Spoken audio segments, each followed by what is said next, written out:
Curt McAdams of Livefire, and today I'm making what I call my Weeknight Arrabbiata sauce. It's really just a marinara sauce that I add some red chili flakes to. So if you don't want the spiciness of an arrabbiata sauce, just keep the red chili flakes out. And arrabbiata means angry, I guess, in Italian, which means it's going to be a little spicy.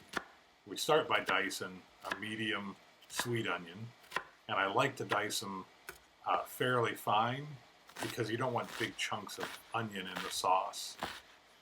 You cut it in half, make some slits along the grain of the onion, and then dice it with a very sharp knife until you're done with the whole onion. A sharp knife keeps you from crying, so use the sharpest knife you've got. Just be careful of the fingers.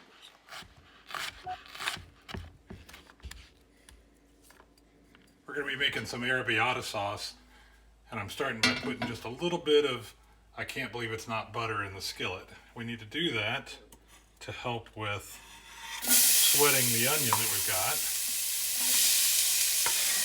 And sweating means we're going to cook it just so it's kind of translucent, and that's about it. We're not trying to brown it, we're just trying to get some flavors out of it. And while the onions start to sweat, I'm going to smash a couple bowls of garlic, which you can't see, but that's okay. I got 2 cloves of garlic that are pretty good sized. If they were smaller, I'd use 3.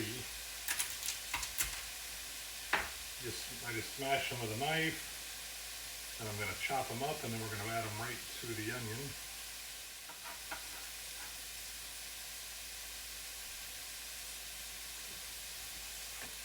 Just put it right in there. I'll just stir that up. This is going to take a few minutes to sweat. We're not trying to do too much. We're just getting flavor out of it. Okay, I'm adding some red chili flakes. That's what makes the arrabbiata angry. And we're just going to kind of toast that in there with everything else.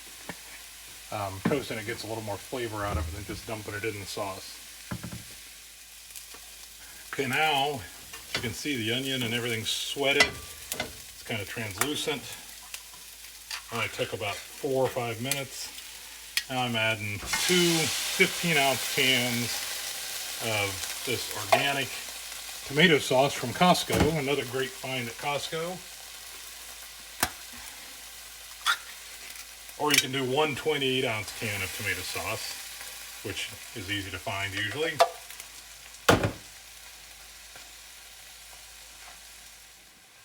Alright, in addition to the tomato sauce, I also like to put in tomato paste. I also found this at Costco, same brand, Kirkland. Imagine finding Kirkland at Costco. What I like about the tomato paste is it really thickens the sauce, and I like my sauce pretty thick. So now we're going to add some herbs in a bit and some salt and pepper, and that's really all there is to the whole sauce. Okay, now I'm going to add some dried oregano. I'm not measuring it, but I'm putting a pretty decent amount in. And I really like this freeze-dried basil. Fresh basil's fine, but I usually like to finish with that. But this freeze-dried basil is a little better than dried, I think. I think it tastes great, and I like a lot of basil, so I'm going to put a lot of basil in there. Then we're going to add some sea salt. Maybe, a teaspoon. The tomatoes kind of need the extra salt. Oops. And then some plain old black pepper.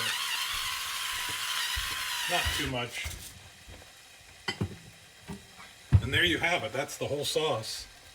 I'm going to mix it around, turn it down a little bit, and now I'm going to let that simmer for, a good 20 minutes, and I'll be ready to eat it.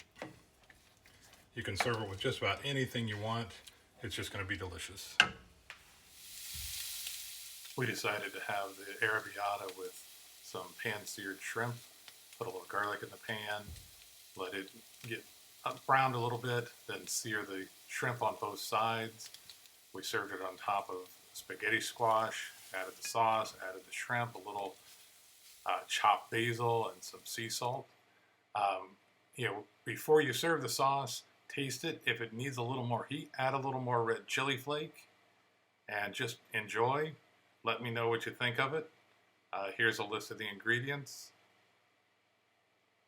Hope you like it.